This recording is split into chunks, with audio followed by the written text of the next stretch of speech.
ഓരോ മത്സരാർത്ഥികളുടെ കൂടെ അവരുടെ കുടുംബം ഉണ്ടാകും, അച്ഛനോ അല്ലെങ്കിൽ അമ്മയോ ഒക്കെ ഉണ്ടാകും. അവർക്കൊക്കെ ഓരോ കഥ പറയാനുണ്ടാകും. അവരിങ്ങോട്ട് എത്തിയത് ഓരോ നിമിത്തങ്ങളുടെ പുറത്തായിരിക്കും അല്ലേ? അങ്ങനെ കോട്ടയത്തെ ഒരു അച്ഛന്റെയും മകളുടെയും സ്വപ്നങ്ങളുടെ കഥയാണ്. അങ്ങനെ ഒരു കഥയിലേക്ക് പോകാം നമുക്ക്.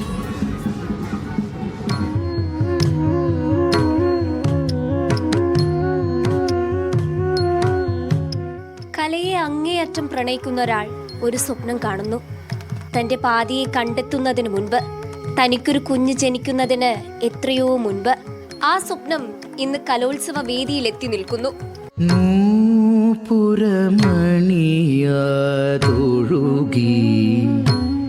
നിൻ പ്രണയിനി യമുനയായി മാറി. 28 വർഷമായി കലോത്സവ വേദിയിൽ നിറസാന്നിധ്യമാണ് അമൽനാഥ്. എന്നാൽ മകൾ അഞ്ജലിയെ മോഹിനിയാട്ട വേഷത്തിൽ കണ്ട നിമി ആ 28 വർഷത്തെ ഓർമ്മകളെ അപ്രസക്തമാക്കി. നിൻ പ്രണയിനി യമുനയായി മാറി. ഇങ്ങനെ കലോത്സവ വേദിയിൽ ഓടി നടന്ന ഒരാൾ കേരളത്തിൽ ഞാനാണ്, വേറെ ആരും ഇല്ല എന്ന് അധികാരികമായിട്ട് പറയാം. കാരണം അത്രയ്ക്ക് ഞാനിത് നെഞ്ചിലേറ്റിട്ടുണ്ട്. 28ാമത്തെ വർഷമാണ് സംസ്ഥാന സ്കൂൾ കലോത്സവം കാണാനായിട്ട് വരുന്നത്. കലയെ സ്നേഹിക്കുന്ന ഒരാളുടെ മോഹം മാത്രമായിരുന്നു കയ്യിലുണ്ടായിരുന്നത്. എന്നാൽ സ്വപ്നം കണ്ടവനൊപ്പം പ്രപഞ്ചം കൂടെ നിന്നു.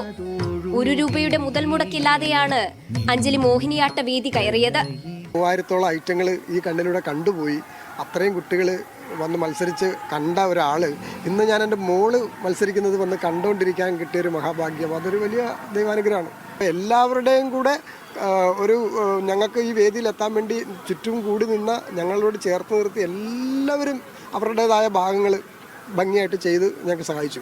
കൃഷ്ണനെ കാത്തിരുന്ന രാധയായി അഞ്ജലി ചുവടുവെക്കുമ്പോൾ അച്ഛന്റെ കാത്തിരിപ്പിന് തിരശീല വീഴുന്നു.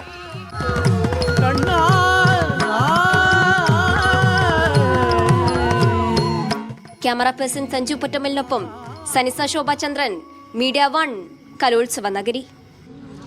അപ്പോൾ ഇങ്ങനെ നിമിത്തങ്ങളുടെ പുറത്ത്, സ്വപ്നങ്ങളുടെ, നിയോഗങ്ങളുടെ ഒക്കെ പുറത്ത് കലോത്സവ നഗരിയിൽ എത്തുന്ന ഒരുപാട് പേരുണ്ടാകും അല്ലേ? തീർച്ചയായിട്ടും അങ്ങനെ ഒരുപാട് ആളുകൾ സ്വപ്നങ്ങൾ, ആഗ്രഹങ്ങളൊക്കെ പൂവണിഞ്ഞിട്ടാണ് ഇവിടുന്ന് മടങ്ങുന്നത്. അത്തരം ആളുകളിലേക്ക് ഇനിയും നമ്മൾ എത്തും. തൽക്കാലത്തേക്ക് ഈ ഉച്ച ഷോ തൽക്കാലത്തേക്ക് മാത്രം ഈ കലകലാട്ടം നമുക്ക് വിട പറയാണ്. പക്ഷെ നമ്മൾ വീണ്ടും വരും കൂടുതൽ അതിഥികളുമായി, വർണ്ണാഭമായ കാഴ്ചകളുമായി.